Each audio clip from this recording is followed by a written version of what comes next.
पियाई बेक कर तबे कह गईले है तले आइले तो कलिए माई पानी पिया भैया। अरे जन्मता तो अपने माई के खा गईले पानी पिया लग तो करतब कइले हबे। ऐसे तो काहे बोलो तुम आए हाय तो ने पर जवाब दे तो कि ऐसे काहे बोलो तारू अपने माई करे ये तो का जवाब बोल तुम अपने माई को खा गले। हां रे हां दोन अपने माई के खा गेलो तोन को हम खा करी ऐसा तोन को फरमाइश करी हम हाय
बुलावत है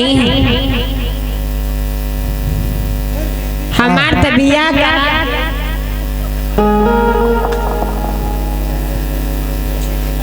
जात है देखी वो सब है तो उन्हों के लती आई बुलावत है यहाँ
माई हमार सबत आई नहीं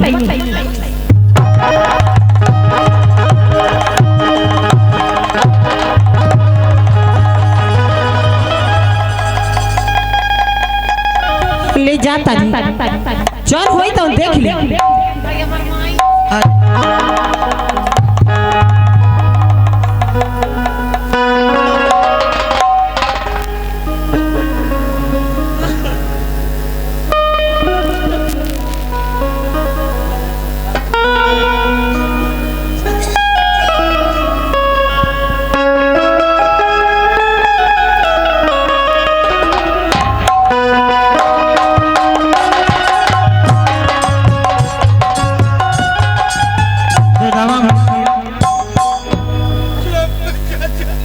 अरे अरे अरे अरे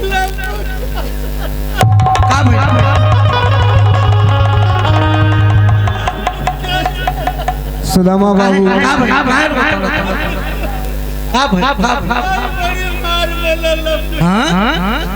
अरे उ जंगली है, जंगल में रह लिया कहाँ से कहाँ बियाह करा दे लइकन के छवनिया बद कह के मारत है हम पा गई तो हाँ आओ तो छोड़ावे तो का करबा काका से कहलो ना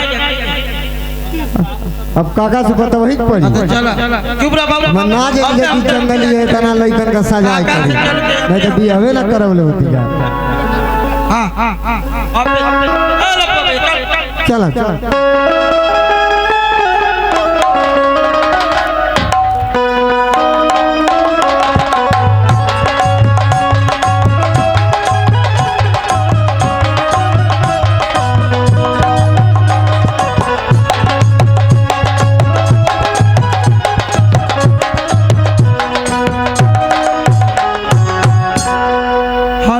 एक हला जूता मोजा में झगड़ा हो गया कहा सुनी हो गई मास्टर साहब तो जूता कहल मोजा से कि हमरे बल पर कूदे लो आ ये अज्ञानी हम कहीं तू हमरे के ना पूछे तो मोजा कलश किए दादा तो बड़ा बुआ तरह हो जूता कहल मोजा से कि हमरे बल पर कूदे लो यानी हम कहीं तू हमरे के ना बुझेला तो मोजा कलश सुनो ये जूता मत करे अभिमान ऐठल छोड़ हमरे ऊपर कैले नहीं खयासान तू अपन जिंदगी जियत हो हम अपन जिंदगी जियत हई तो मोजा का ही बात सुन के जूता कलश डांट के एक दिन जो हट जाए तो जियान हो जाए फाट तो मोजा कलश सुनो ये जूता भल गुमान बा तोहरा यही कारण तू रहल दरवाजा के बहरा तो के घर में केहू पहिर के ना जाला तो जूतवा कहलस कि तोहरा अब ही मालूम नहीं के होला हमरो मालिश हफ्ता में दूसरे तीसरे दिन होत रहीला पाली तो मोजवा कहलस कि साच बात पे आँच लगेला कहला पर खिसिया लो आ जन्मे के तू फुहर हो कहियो ना आई ना हाल पलिसवे भर होला नहिले कहिया का बार जूतवा कहलस कि आन शान के बाद में कभी आन शान के बाद जब आवेला तो हमारे नहुआ आवेला आन शान के बाद में पहले हमारे नहुआ आवेला आ तोहरा के केहू न पूछे हमरे के देखलावेला कहीं मार झगड़ा होला तो पंच कहला कि मारब जूता निकाल के कहीं केहू सुनले बाड़ा के कहले बा कि मारब मोजा निकाल के तो कहलस मोजा कल सुनो ये जूता भइल बा तोहरे भुलौना आ छठियारा में पड़ल नहीं तोहरा कबो ओढ़ल बिछौना कहलस कि तू कबो ओढ़ना बिछौना में गइल बड़ा इतना तो बहसता तो जूतावा कलश के देखा कहाँ जाइला आगी में कांट में कूस में भौर में सगरी में हम जाइला तो आग भौर में हम घुसीला तू घुसबा तो जर जइब आनी जूतवा मोजवा से कहलत कि आग भौर में हम घुसीला तू घुसबा तो जर जइब आ हमारी इतनी खोर देबा तो दांत चियार के मर जइब तो मोजवा कलश की वही जोग तू बतले बाड़ा वही जोग तू बतले बाड़ा रहल गोबर को थार पर आ इतने कारण तो के केहू धरेला नहीं कपार पर कहल केहू तो के मौरा कपार पर ना धरेला हाँ तो जूतवा कलश कि तोहरा अब वही हाँ जूतवा कलश कि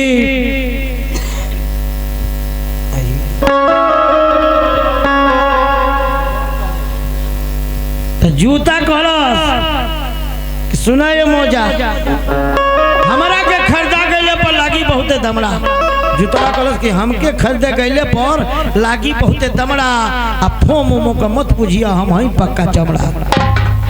तो मुजवा कहलस कि हफ्ता भर पानी में रहब एके जरी छितर जेब हफ्ता भर पानी में रहब एके दरी छितर जेब आ फूल उल के तुम्मा होब परल परल तू सर जेब। तो हार मान के जूतवा कलश की जूता कलश सुने ये मौजा तोहरे विजय बहारी बा आ कौन से कि जवन गुड़ गुड़ हमरा में तोहरा सब जानकारी बा भाई पड़ोसी हुआ हमार सगरी गुण जानता रह। तो हृदयानंद विशाल कहला यही से बहसल ना जाला हृदयानंद विशाल कहला यही से बहसल ना जाला अब बहसू के बहसुए भैया कहीं न कहीं भेटा जाला। तनी एगो हमार लगा द एगो मेहरारू कहतिया मास्टर साहब का कहतिया मास्टर साहब मेहरुआ का कहतिया कि सुंदर हम पानी के हुसैन को पानी मास्टर साहब सुंदर हम पानी के हुसैन को पानी पूरा पटीदारी में नंबर 1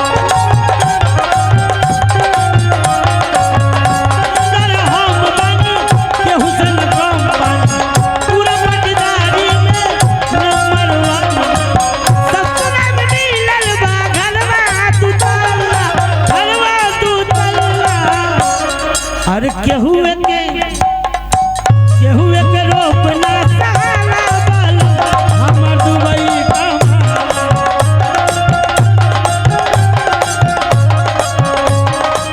केहू के रोप ना साला बलम हमर दुबई कमा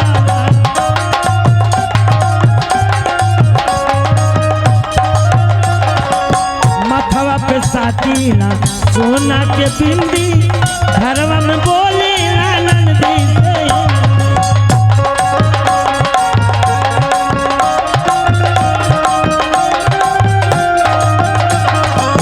मथवा पे साकीला सोना के बिंदी घरवा में बोले आनंद दी चश्मा लगा के चली खूबी गिरा के चली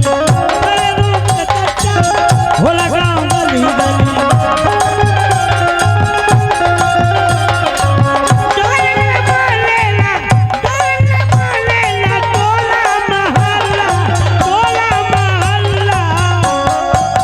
केहू एक रोब ना साला बालो हमर दुबई कमाल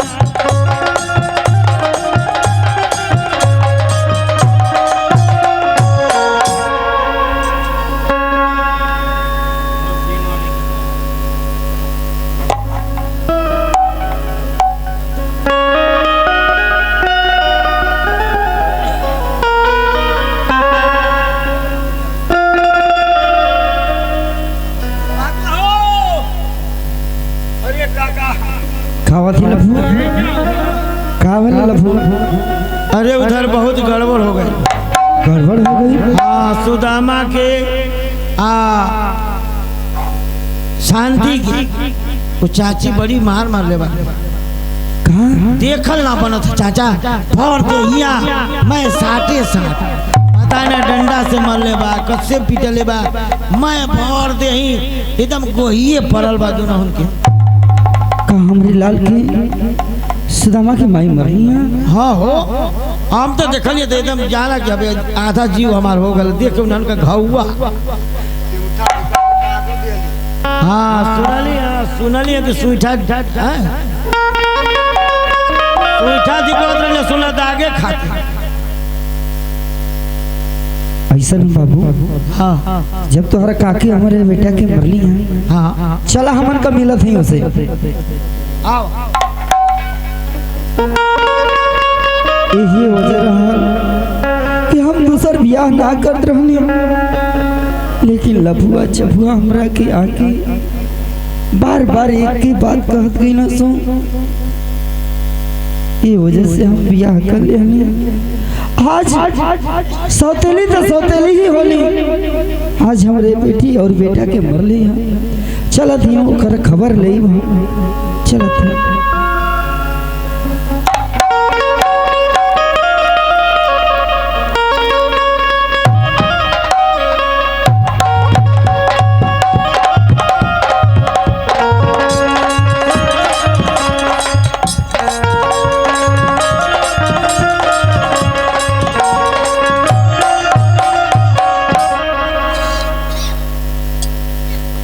बेटी शांति, बेटा सुदामा, ए बेटी शांति, बेटा सुदामा। बाबूजी खुश रहो बेटी। गोर लगा ताड़ी बाबूजी। खुश रहो बाबू। बेटा सुदामा। हाँ बाबूजी। ये बतावा बेटा ठीक बाड़ा? अरे बाबूजी तो सामने खड़ा ठीक है ना बाड़ी? ये बेटा हाँ बाबू। हमरा से कुछ छुपावत नहीं खे ना बड़ा? ए बाबू तोहरा से का छुपाई? माई के चल गए के बाद तो ही माई हवा तो ही बाबू हवा, तब भला तो से हम भावन का छिपा ले बाबूजी? का कौन बात है का बाबूजी? हमरे मन में ऐसा होत कि तोहरे के कुछ भइल बेटा। ना बाबूजी हमारे तो कुछ होना भला मतलब भावे ठीक है जा। लेकिन बेटा हमारा आत्मा गवाही ना करता कि तू ठीक हवा। अगर बेटा तू ठीक हवा, हम माना थे कि तू ठीक हवा, आवा हमारे गले लग के दिखावा तो आवा हमार लाल। अरे बाबूजी ये छोटी सी बात कह देला गले? हाँ बेटा है तोर गल ना लगा बाबूजी। हवा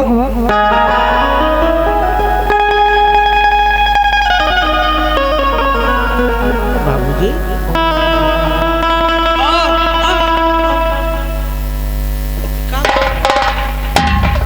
बेटा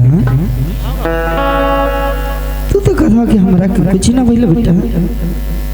तू ही ना कला बेटा तो के कुछ ना भइल। अगर तोहरा के कुछ ना भइल बेटा तो जब तोहर पीठ सुघरौली हां तो तू काहे चिल्लेला बेटा?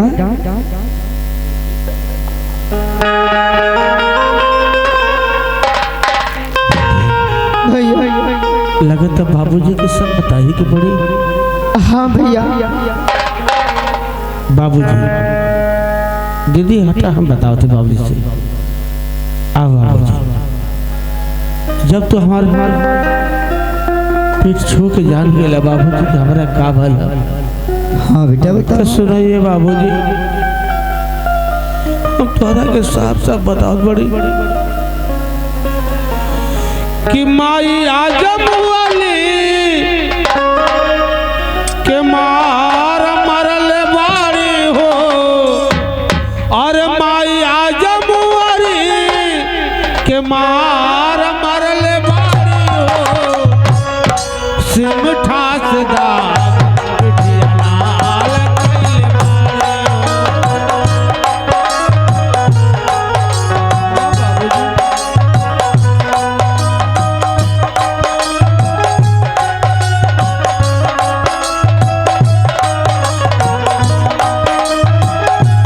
अरे अरे भला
बाबूजी माई बड़ी मार बल्ले बाड़े।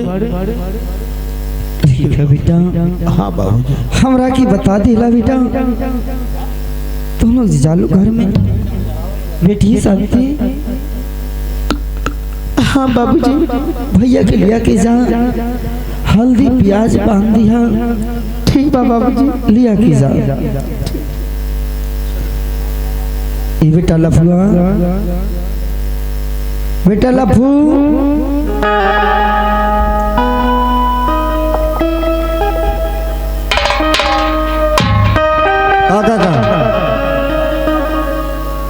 जा तो अपनी काकी को बुला। ठीक है काका। जल्दी जल्दी जल्दी।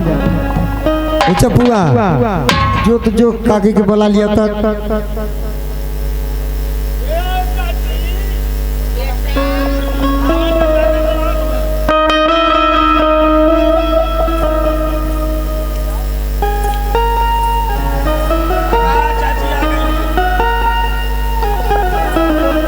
सुदामा की माई। हाँ सुदामा के बाबूजी बोली ना।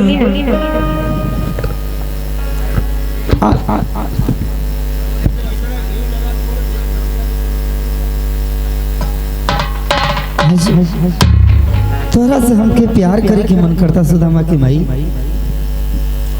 कैसन जी आज बड़ा कहियो तेरे नहीं की बात करते रही, आज कैसे हो गई बा आपके?